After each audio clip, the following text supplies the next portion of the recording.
Good evening, Zimbabwe. This is going to be my last live stream before the elections in 2 days' time. But before we get going, I just want to wait and have a few more people join us. So I will not be, I'll give it a couple of minutes, 5 minutes or thereabouts, to see that we've got a significant number of people who've joined.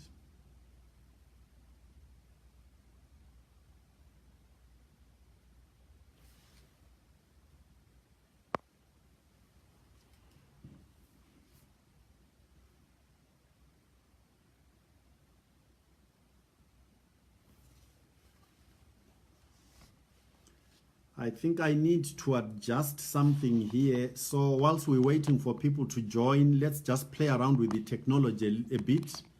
Excuse me whilst we do this, but it should be fine in a bit.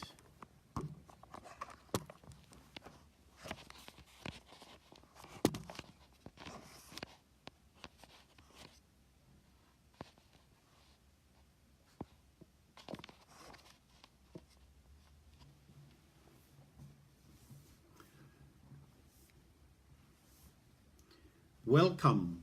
So as I was explaining, we'll wait until we've got a few more people. So let's give us a couple of minutes.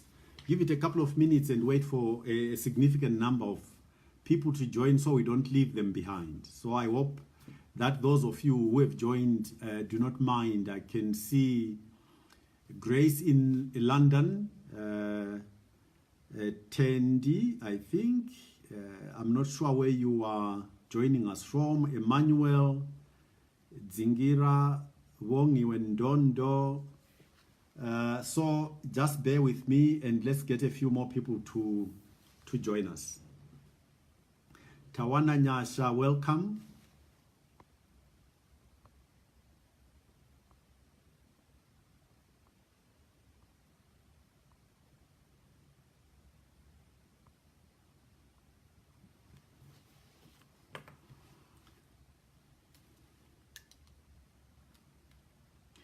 Whilst we're waiting, can you just indicate that you can hear me, please?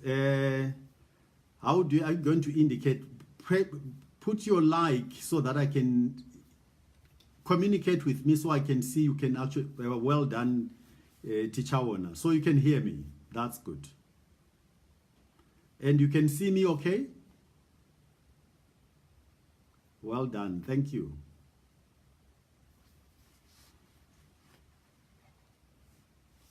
Hi, Grace.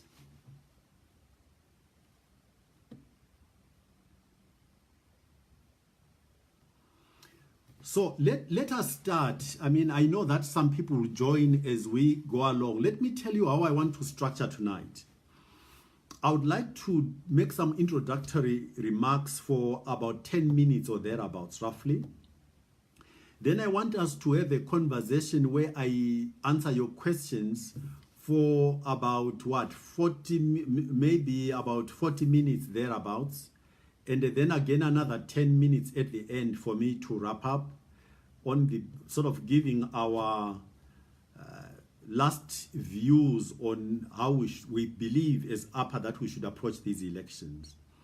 So to start off with then, Monday is just around the corner. And as we in APA have always said, it is time. It is time indeed. It is time for what though? There are a lot of people. In fact, I had a very close friend call me this morning. And this close friend said to me, you know, I look at the history of the sub-region and I look at Malawi, I look at countries like Zambia.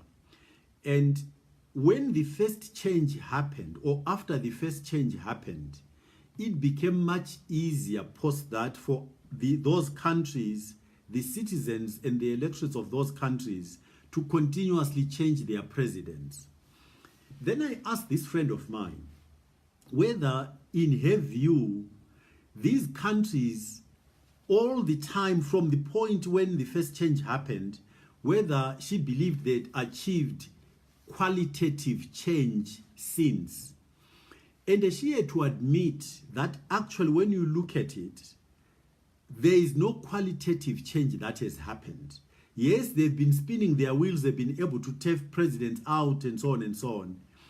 And the point I was trying to make to this friend of mine was that we cannot afford anymore to say change for change's sake is good. We have learned a lesson. We changed Ian Smith, and at that point in time, change for change's sake was good for us. That's what we argued. We've had 38 years to learn that actually we are smart enough to do both change, but let that change be qualitative change.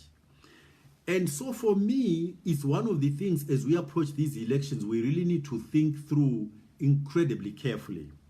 My humble opinion is that we as a people cannot afford another 5 years of either the same kind of misgovernance of our country or even worse.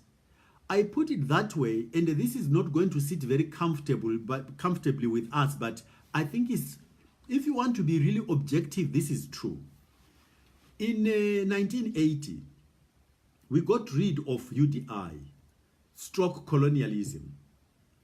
The change we got, actually, when you look in aggregate in terms of what has happened to our country, I'm one of the people who would argue that our country, no matter how hates it is,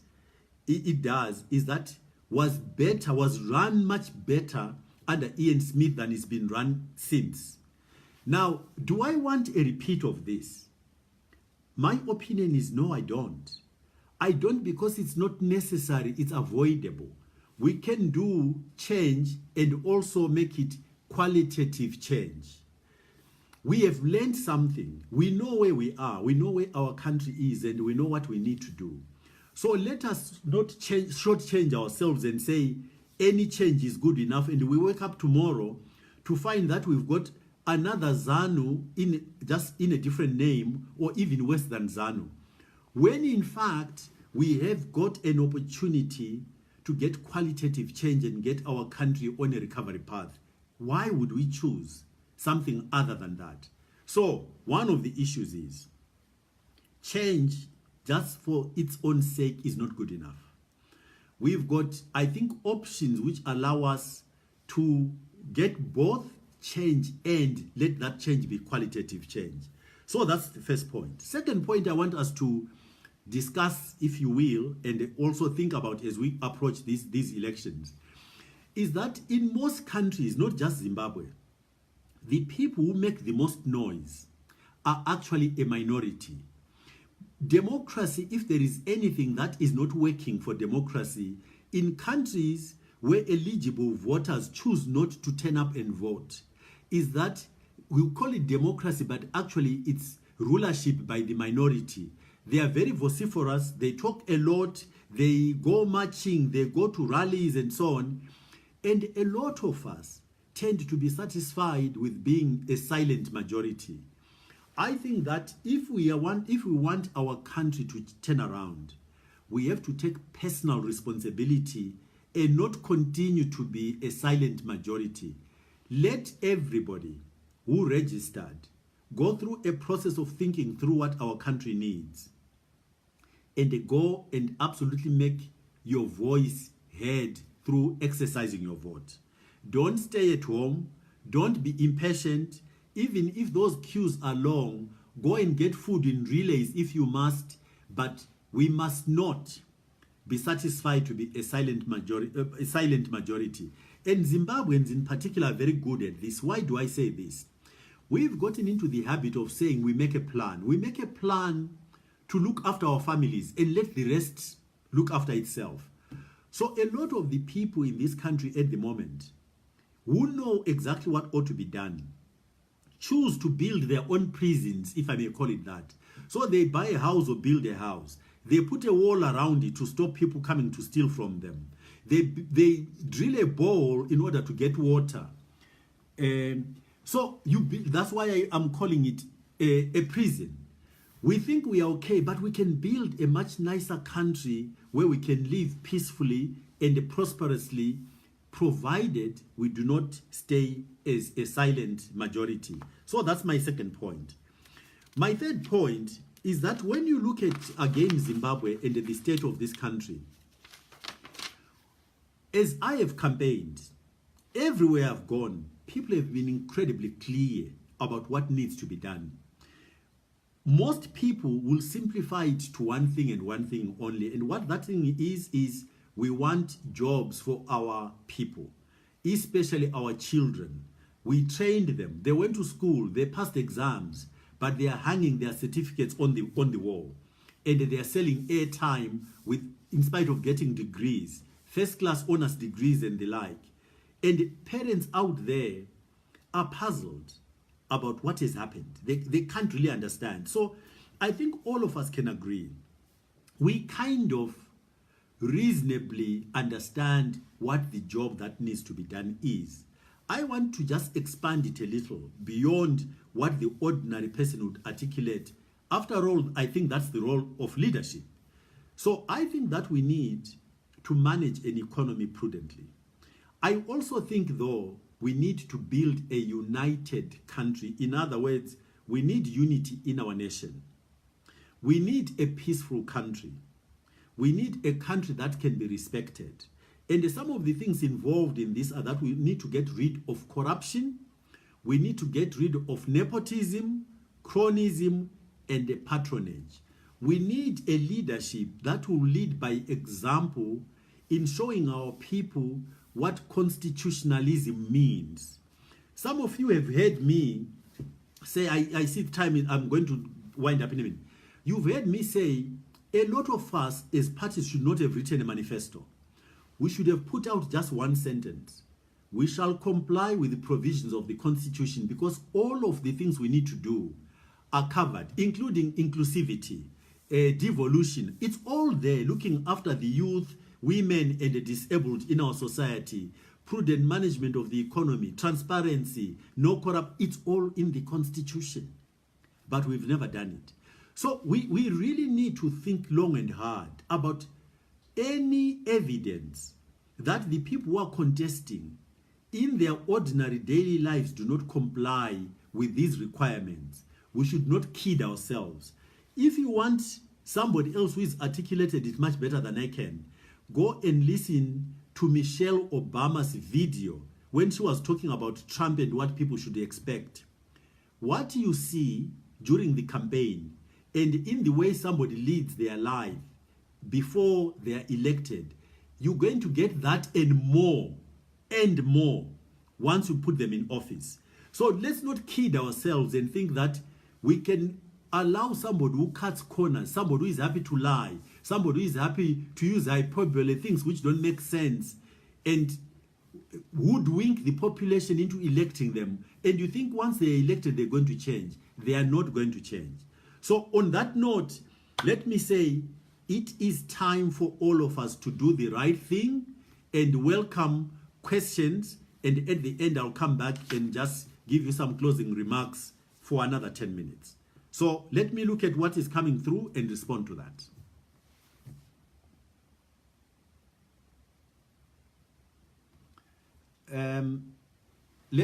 I see there is a request for me to change the orientation of this thing. Let me try again and see.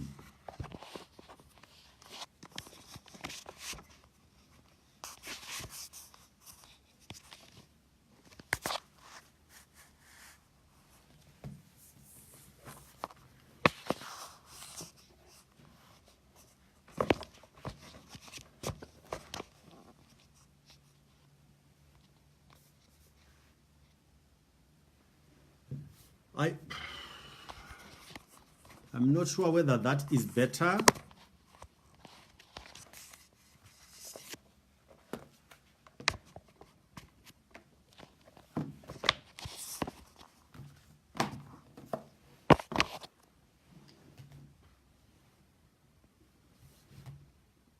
Oh, is that okay? Can you see me properly, or you are not happy with that? I can't read the questions, but I'll use another device. So that's fine. Any questions, contributions, feel free. Let's make it a conversation.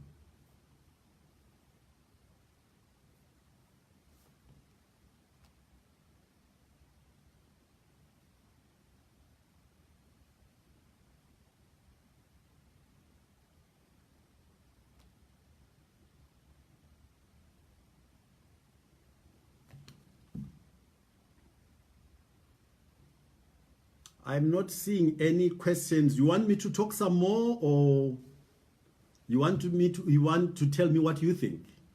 I'm interested to know what you think about where we are, the journey we've traveled, the prospects for a decent government for this country for a change.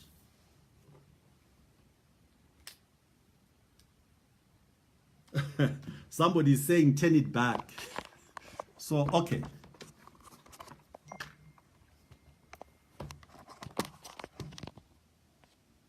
Okay, sorry about that, the technology challenges, but I've turned it back.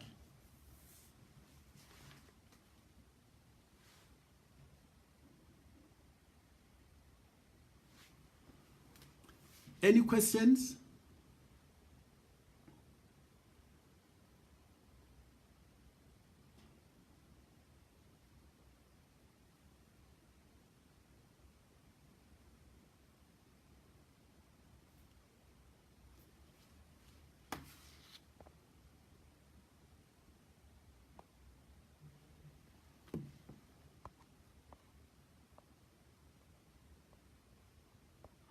So there's somebody who is asking a question about if I lose, if APA loses, I suppose we should put it that way.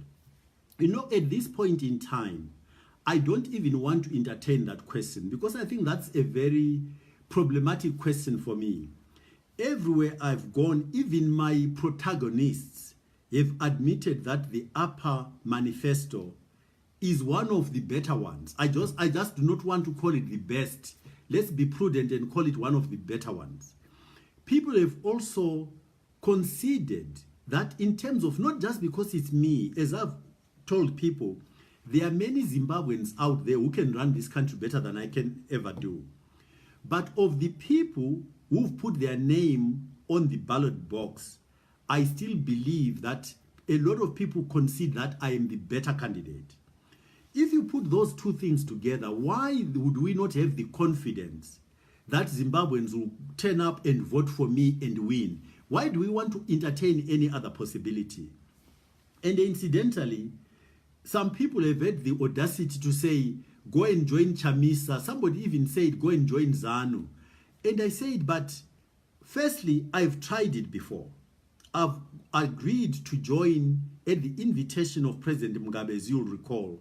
And I am fully aware that the leader of the team makes all the difference. So you'll excuse me if my attitude is, I don't want to do it again. Once bitten, twice shy. You cannot accuse me of wanting to save my country. I've demonstrated I want to do that.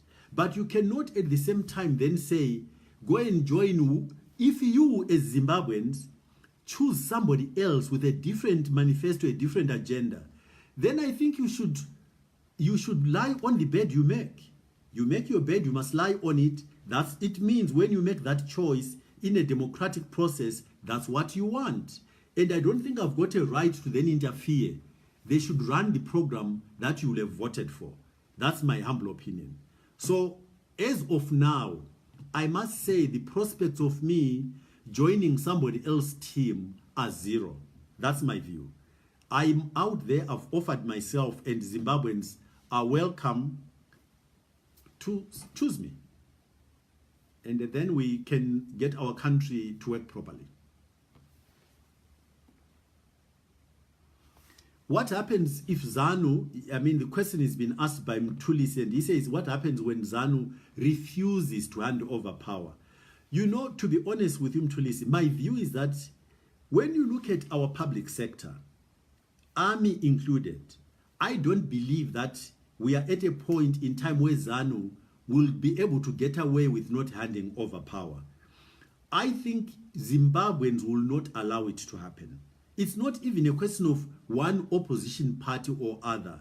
Zimbabweans will not allow that to happen again. So I'm satisfied that when the results are announced, and if people believe in those results, if somebody attempts to then get in the way and say, we will not allow this to happen, I think this country will have a problem. So let me stop at that because I don't want to sound like I'm instigating, but I think there will be a problem.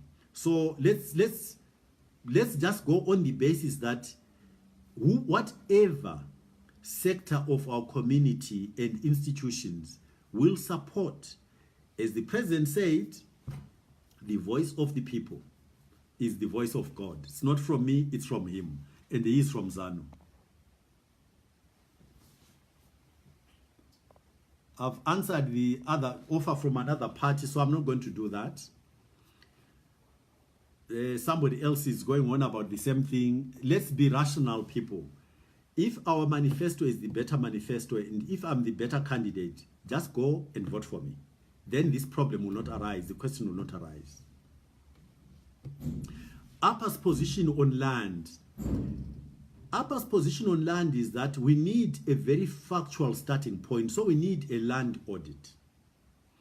And then we need to put tax on the land. The reason why we need to tax land is to make sure that land barons cannot afford to sit on unproductive land.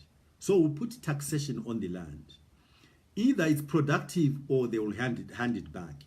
Although individuals have got access to use land, and even under title, land will continue to be an asset of this country, the nation as a whole. So we cannot let individuals sit on land. It is our land. And if it's not productive, we'll have to find mechanisms to disincentivize people for sitting on land and not using it. The last thing we'll have to do, in my opinion, is that we need to give people title so that they can use that title to access capital to make the land productive. And together with giving them title, we also have to support farmers technically and in terms of inputs. So extension services will have to be resuscitated and capacitated appropriately to make sure that our farmers are given a fair chance, a fair shot at being productive. Those are the essentially four things we'll do: a land audit, land tax, title, and in title, we need to be careful that we don't create a situation where there is a reconsolidation of land. I mean, people selling the land, and then we end up with a situation where a few individuals in our country own the land once again, with the majority not having access or not owning any.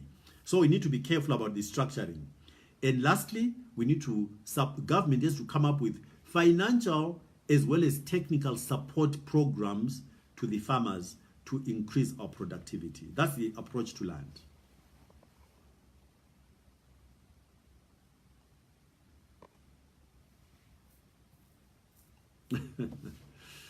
Danisa claims that the technical issues about my iPad is refusing to twist incidentally, because, as you know, normally when you turn it, the picture is supposed to turn and so on.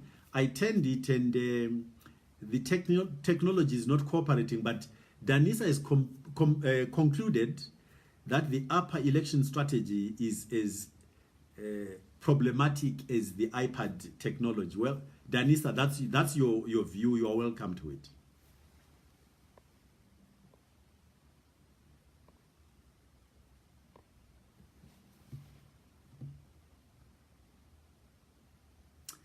Brighton, thank you very much about your well wishes for the election.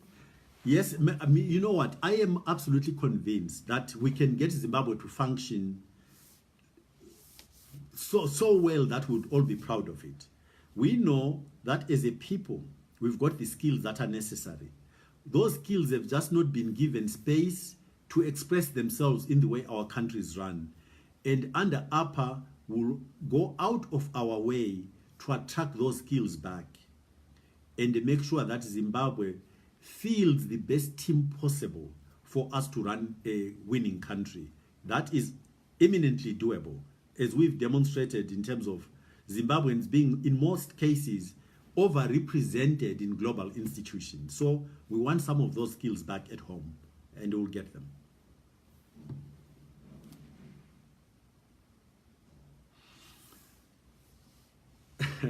Washington says people were busy comparing numbers at rallies today. Washington, I've answered this issue of rallies before. People who are more competent at statistics than I have told us that when you look at the aggregate of the people who attend rallies in this country, together, those people do not amount to more than about 1 million people. And that 1 million people are not all registered to vote. So once you understand that we've got at most about 1 million people who go to rallies, and is what I call the vociferous minority, and out of a population of about 5.5 up to 5.8 registered voters, then you understand this is not an issue. All of us who choose to go around our business quietly, the silent majority, need to just go and express ourselves in the way that matters most. Going to a rally is not the most important thing in your life.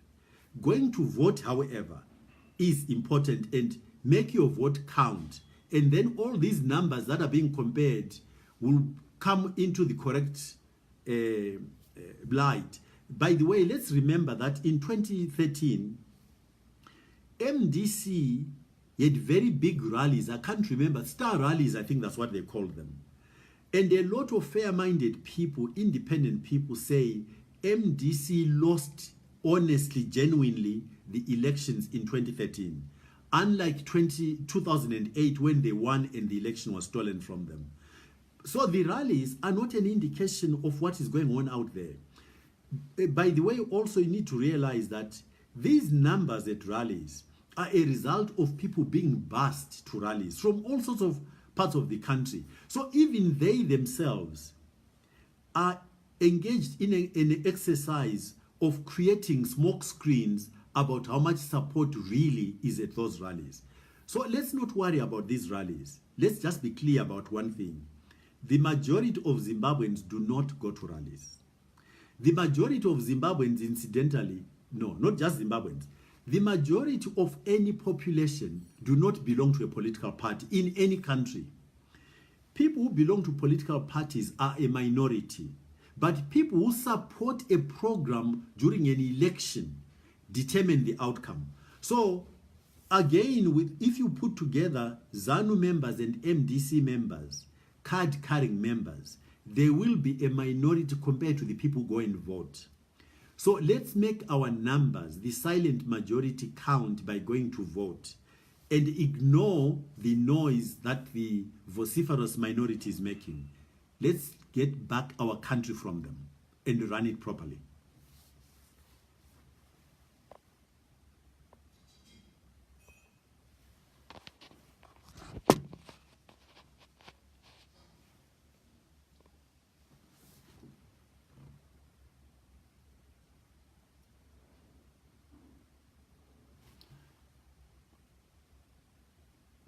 Now, there is a comment here about people in the rural areas. I have always said the reason why we in APA chose a strategy which we actually let everybody know was going to be a family and friend strategy. Now, maybe let me take a step back actually. If you agree with me that the people who go to rallies and the people who belong to political parties are a minority, and that the majority of the people tend to either be influenced by exactly this apparent support, or much more likely be influenced by word of mouth, people going and talking to their relatives, to their friends and saying, I'm going to vote for so and so because of whatever the reasons are. Then you really begin to understand that, like everything else in the commercial world, word of mouth is a very powerful way of influencing people. So those of you who believe in APA, who've understood the APA approach, and who believe in the credibility of APA, the track record that I personally have, take it as a responsibility you have to go and talk to your relatives and friends and get them to do the same. And that approach actually, given the numbers I've told you about rallies and membership of parties, is no different. The people who get first-hand exposure are a minority. The ripple effect of you taking ownership of the campaign and making it your own and talking to your friends and relatives is what makes the difference. So go out there and do it. And incidentally, this works incredibly well with the in context to the diaspora. A lot of people vex themselves about, oh, the diaspora has got no vote and the like. I say no. Actually, the diaspora has got a vote. It is an indirect vote. This country has stayed afloat economically because of the diaspora remittances, which means you've got many people back at home who depend on you. People who depend on you, rightly or wrongly, will tend to listen to what you have to say. So have you ever actually engaged with the people that you support economically to tell them what would make their lives even better than just you supporting them? To tell them how to vote. Engage with them because you already got a reach to them through the support you're giving them. So you vote, but I know it's indirect, which will rectify as upper. But as of now, rather than just complaining, make use of the lever you have already. That reach through the economic support system to your friends and relatives back at home. Engage robustly with them. Do the analysis if necessary. I have said before, Zimbabwean parents, because of the way they invested in educating their children, they look to you to advise them, to do the analysis for them and explain complex things that they may not themselves have the tools to understand. If you do that, I dare say, putting it as politely as possible, they are not getting a return on the money they use to educate you. Because I think you owe it to your parents to help them get a return on that education by helping them navigate the spaces that are easier for you to understand than for them to understand. That's why they sent you to school. So let's get it done that way.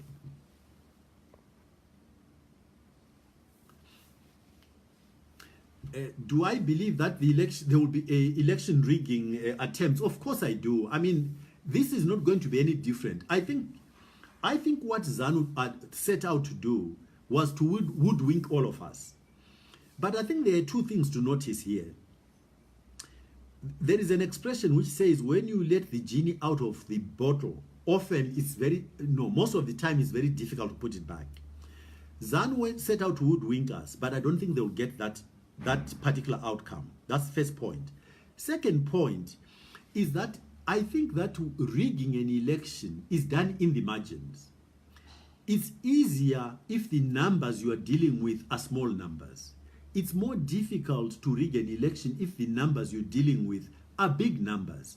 So our responsibility as Zimbabweans and the voters is to create a situation where those numbers are big enough to cause a headache for the people who want to do the rigging. That's point number one. Point number two, we need to have our election agents do a very good job of protecting the process itself, including the counting and tallying of the votes. So let's not just try to outsource back to an organization that we know cannot be trusted. Let's take ownership of the process. Let's see how to beat them. Use numbers to beat them. Use diligence to beat them. Let's be vigilant and take responsibility for how the outcome goes.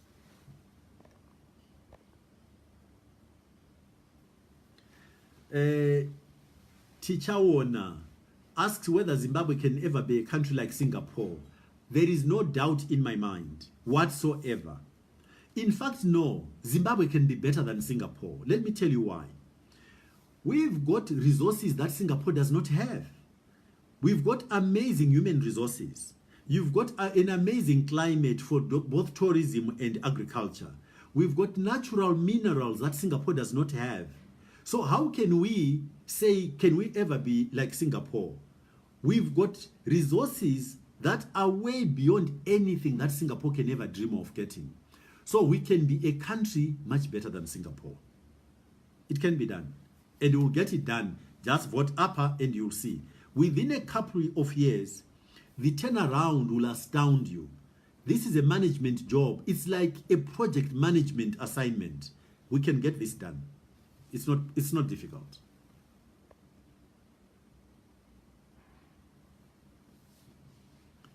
Who will be in my cabinet if I win? I have said, I do not know.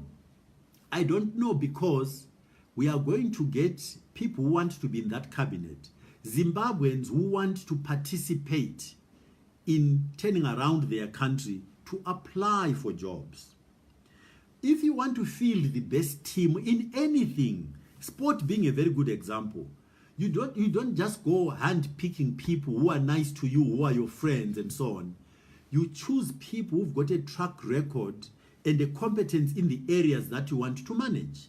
That's what APA is going to do. So I do not know who is going to be in the cabinet. We'll invite willing Zimbabweans with the skills to join the cabinet, a small and tight cabinet. People in ZANU, people in MDC, people in no party at all, people in the diaspora, all of them will be welcome to offer their services to their country, and the process will be transparent. There will be a panel for interviewing these people, so that you cannot say, oh, Nkosana turned around and just picked your friends. I'm not going to do that. We have to start right in order to get our country to work.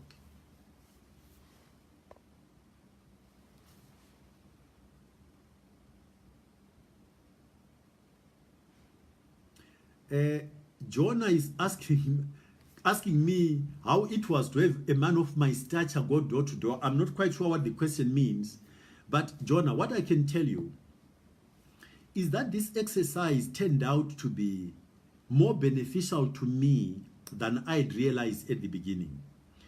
I have to confess that I thought I knew my country. I thought I knew our people.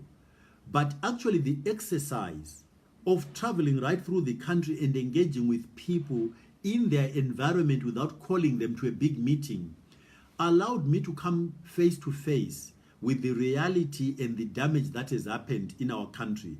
Damage at both the physical level in terms of infrastructure, but more worrisomely for me, damage in terms of the social fabric of our society. So now I've got an even better understanding of the job that needs to be done in helping rehabilitate not just the physical infrastructure, but also to rehabilitate our damaged personality as a people. But again, I'll tell you right now, it's doable and it can be done. What is clear though, is that in addition to me having a fairly clear view of what needs to be done, I also am very clear that getting Zimbabwe to work requires us more than people imagine, getting a buy-in of Zimbabweans, firstly understanding what it is that needs to be done. So my role as a leader is, in addition to having a view on what needs to be done, I have to be able to articulate it to Zimbabweans and get them to commit to getting it done, because we have to do it together. And again, whilst I'm on this point, let me tell you that in my opinion, yes, of course, I don't want to come across as saying Zimbabwe does not need development partner assistance. But most of the things we need, we have got in this country. We've got the people, provided they believe in what we say we should do and understand how to go about doing it and are involved in doing it. We've got the resources, provided we stop stealing from ourselves and from our nation.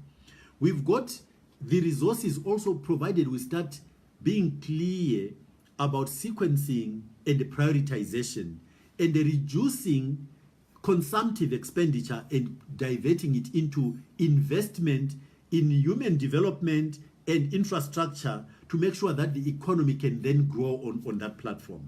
We can get this done. But yes, we'll need accommodation to the extent that we can get it. But what I can tell you, my opinion is that with or without international cooperation, we can get this country to work, and work quite well actually, if we are led by people who are not going to steal from us.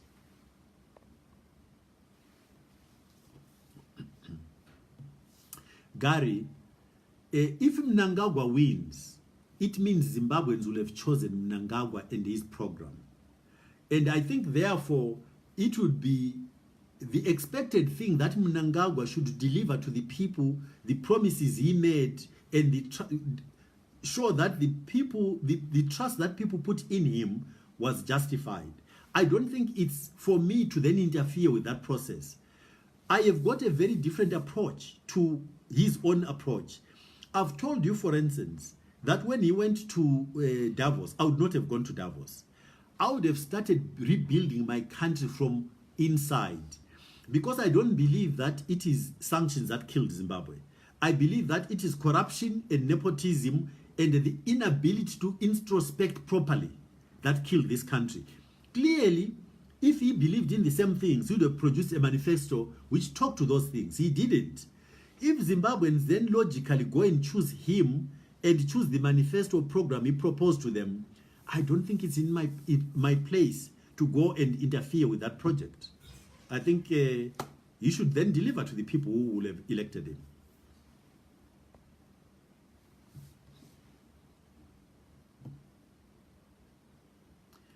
Sonke Sendai says, what exactly do you not like in other parties? Which other parties? I mean, if we start with the incumbent, the sitting government, ZANU, I hope, Sonke, you understand, we've got 38 years of evidence of the incapability of this party. I hope you don't want me to say any more than that. Then, as far as MDC are concerned, because I would like to talk just about the two big parties. MDC were in a government of national unity. And a lot of the things that MDC complains about today are things they could have changed during that time, and they chose not to. So again, I keep telling people, all of us are going to be making you lots of promises. Those promises are only worth anything on the paper they are written on, provided they tally, they dovetail, they make sense in the context of the track record of either the individual or the party involved. So you must always marry the program that you are being promised, the manifesto you are being promised, with where the individuals and the party have come from. Are there deeds in the past, or what we normally call track record? Does the track record support the promises? Does it say to you the things that they are promising are things they can do because they've done similar things before? If you see a huge divergence between the two, then I would say to you, you need to be cautious about believing that they can deliver.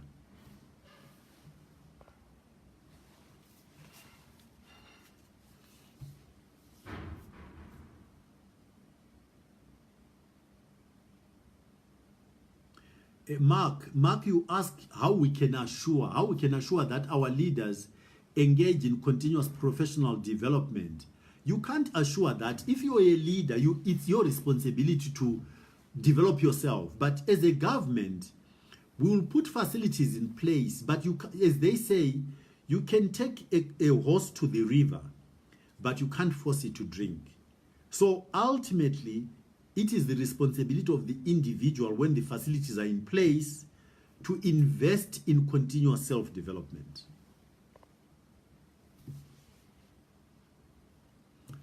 Gladys, do you see yourself becoming the next president, to be honest? You know, Gladys, please send your number to either Tinashe or Nyaradzo. I want you to be one of the first people I meet when I'm inaugurated, because I'm absolutely confident that I'm the next president of this country, with your help, of course.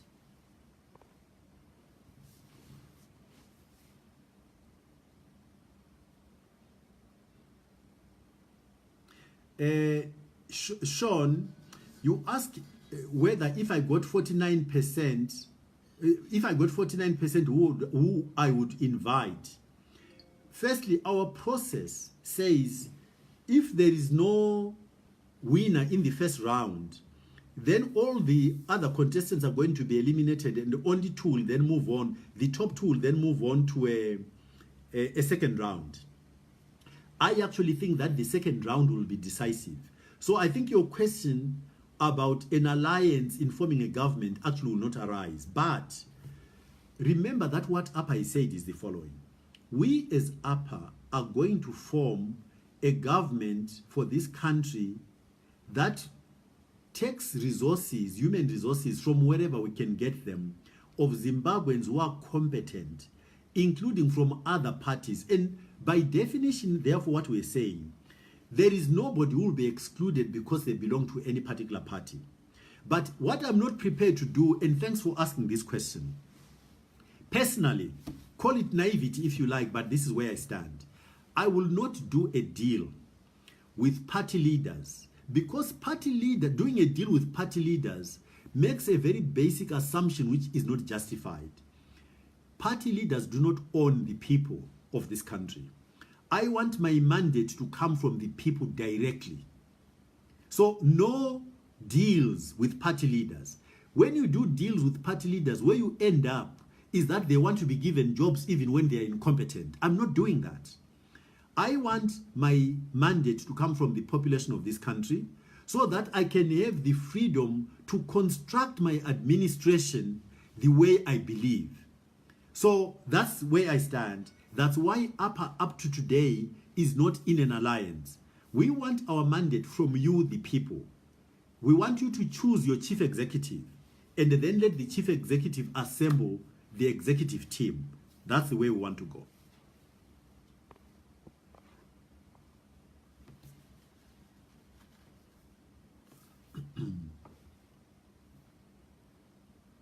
Chiedza, I mean, I answered this question, but I know that some people will be mischievous and try to distort what I say. Chiedza's question is, in the event of a runoff between ZANU and MDC, who would you vote for? I've answered this question. Ruveneko asked me this question a couple of weeks ago and I answered it. If you are being logical, given where our country is, our country has been, so the judgment of who to vote for is based on two things. As we are at the moment, it's based firstly on the factual, historical events which have led us where we are. ZANU has destroyed our country. So that is not disputable. So for me, actually, these elections are a choice from amongst the new parties, the opposition parties. If Zimbabweans are logical, ZANU should not even have a look into these elections. They destroyed our country. They should not be given another chance to continue messing around. The second, though, is then amongst these people who are new, who've never run Zimbabwe. That's where you have to look very carefully in terms of what is the job that needs to be done? Who is competent on the basis of track record to get that job done? But the question, the direct question you ask, on the basis of historical fact, I would have to say all rational Zimbabweans, if in fact the runoff became a question of choice between ZANU and MDC, rational Zimbabweans should choose MDC. But that's not an endorsement for MDC. But I'm answering the question the way you formatted it, okay? I am not endorsing MDC. I don't think that MDC have got the capacity to really run our country the way it should be run. That's why I'm running separately.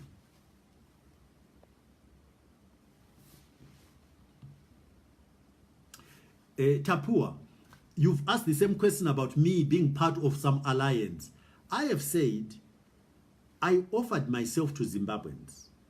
APA wrote a manifesto which Zimbabweans liked. If Zimbabweans see it fit to go and vote for MDC instead, I think that MDC should deliver because the people have chosen that option. That is what democracy is about. So you shouldn't try to fudge the issue and then say, they didn't vote for you, but go and help somebody else deliver. Deliver which agenda? There is an MDC agenda which is different from ours. That's why our manifestos are different. So once you choose MDC and their manifesto and their leadership, that's what you want. And therefore, we wait for the next 5 years to see what they do before we come back to the electorate and say, listen, we are still around. Have you changed your minds or not? And of course, that will depend on what they will have done in the meantime. Personally, if I were confident that they will do a good job, I would be with them now. I would have joined MDC. I didn't join MDC because I am convinced that what this country needs does not exist in MDC.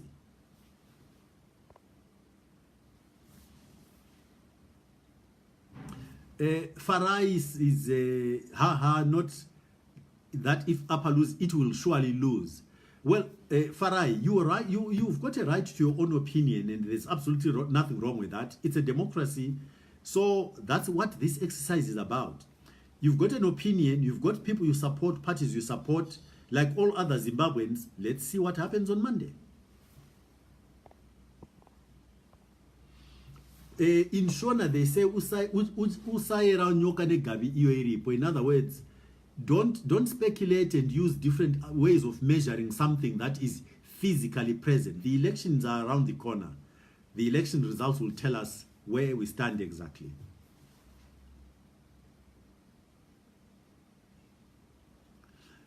Washington, you ask whether I've got any thoughts on what people should expect if they don't vote for APA. In other words, if APA does not win. I think more of the same, if not worse. Because like I told you, ladies and gentlemen, we've got a track record in front of us of 38 years of mismanagement. I have to say I come from a culture of the private sector where it is just inconceivable that you can have a management team destroy a company and then you go back and expect that that management team will have the capacity to turn it around. They would not have destroyed it in the first place if they were capable of turning it around. They would have managed it properly. Then MDC and the other parties, it is my opinion, on the basis of what a very structured exercise, the job we need done. And I'm not making, by the way, aspersions about the people in these parties. All I'm saying is fit for purpose. What is the job? If it were a different job, if we wanted, for instance, a country that should go and write a constitution, I would not be the person to lead it. A lawyer probably would have the competence and be better qualified to lead that exercise. Turning around our economy is the job that needs to be done, and all of the candidates who've offered themselves, I think, for me, we are the best bet for this country. So if you choose anybody else, I would say the outturn or outcome is going to be more of the same or worse. We should be moving close. I'm going to give myself less than 10 minutes for closing. So let me take a few more questions.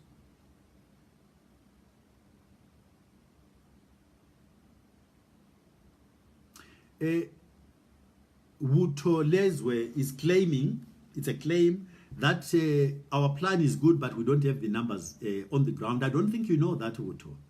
I've talked to you about the concept of a silent majority. I think you will be surprised when the results come through for these elections. There are a lot of Zimbabweans who've suffered long enough and they know absolutely what they want and what they do not want. They are going to turn up and express their views and make their voice be understood. And you'll see that actually we do have the numbers.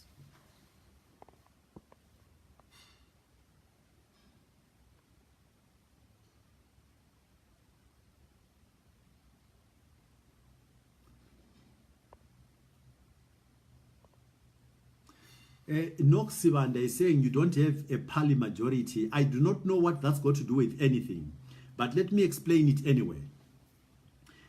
I have said to Zimbabweans, and I hope you understand this, if from 1980 we as Zimbabweans had contrived to have the president come from one party and the parliamentary majority belong to another party, our country today would not have been messed up as much as it has.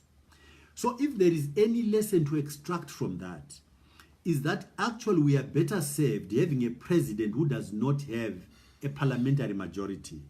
Because all that happens is that when you've got a president who is the same person who promotes people from parliament into ministerial positions and the like, these people have got no capacity, because the evidence is there, of making sure that the executive is held to account.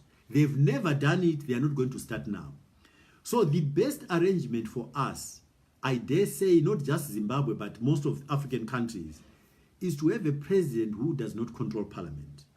And that way you'll have checks and balances which make our countries do much, much better in terms of understanding good governance. And if the president does the wrong thing, the president must know that they cannot get away with it. That's what we want to see. And that's why, for me, not having a parliamentary majority is not a disadvantage. It's a good thing so that we run our country properly for Zimbabweans, not for a political party. maybe that's the last thing the comment I should make. Everywhere in Africa, we have seen that when political parties win elections, they proceed to run the country for the party. We will never succeed until we get somebody who understands that you need to run the country for the people, not for the party. So, unless you're missing something, you don't understand this and you can't see it, we'll continue to have a problem for as long as you want an alignment between the president and the party that they belong to having a parliamentary majority. They will continue to run the country for their party, and they do their favors and their friends favors in giving them jobs inappropriately. So let's change this. Let's have a president, vote for the right president, and individually give up about worrying about parties. Vote for the right president, and individually in each one of your constituencies, vote for the right parliamentarian, and in your wards, vote for the right person to serve at council level. Once we start, that's what meritocracy should be telling us. The truth is, if you look at most of our political parties on the continent, point me to a country where you can actually very definitively say their ideological differences are clear and these are they are. We tend to vote on tribal lines, on club lines, and there is no substantive difference in terms of what we believe in. So you might as well migrate and go to meritocracy, vote for the right people rather than for clubs called parties. That's not done us any favors. So that's the way we should do it.